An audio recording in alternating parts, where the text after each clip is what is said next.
Habang nag-e-ensayo ang teens, kinausap naman ni Kuya sina McCoy at Elise. Magandang araw sa inyo. Magandang araw po. Kakumustahin ko lang naman yung performance sa mamaya. Parang saya-saya yung dalawa sa loob ng bahay ko. Kuya, grabe. Kuya, kasi nga po nakakamiss yung bahay niyo po. Elise, Po. ang bahay lang ba ang na-miss mo? Kuya, kayo po. Na-miss din kita. So, yung bahay lang ba? Ako? Ay, nako. May isang celebrity housemate na nandito. Opo. Ikaw, McCoy. May namimiss ka ba? Sila Kuya Nonong po, lahat si Nico, si Elise din po. Kasama po doon siya sa housemates na matagal kong na-miss po ko yan.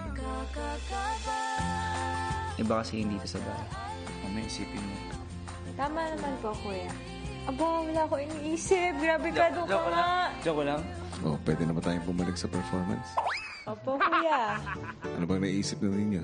Yung ano po, Kuya, Chinito yung title. Bayeng.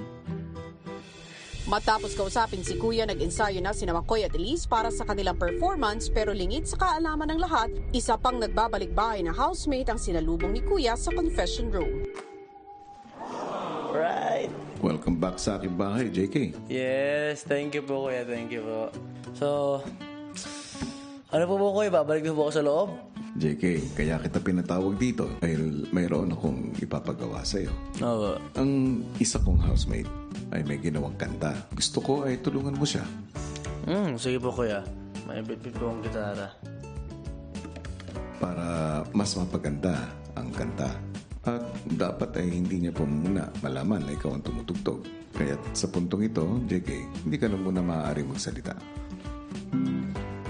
At mamaya, sa aking hudyat, ay tutugtugin mo sa pamamagitan ng gitara ang kanyang kanta. Ilang saglit pa, pinapunta na ni Kuya si Vivery sa confession room para makapag-ensayo kasama ang kanyang espesyal na gitarista. Vivery, Kuya, kanina ay nag-usap tayo tungkol sa gagawin mo sa iyong kanta. opo. Sabi mo, medyo nahirapan ka sa gitara, sa pag-accompany mo sa kanta mo. Opo, kuya. Dahil dyan, meron akong inibitahan para matulungan ka. Sino po, kuya? Pinaaral ko sa kanya ang kanta mo.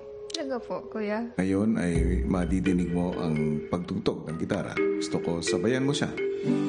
Sige, subukan mo. Gitarista. Yung intro po.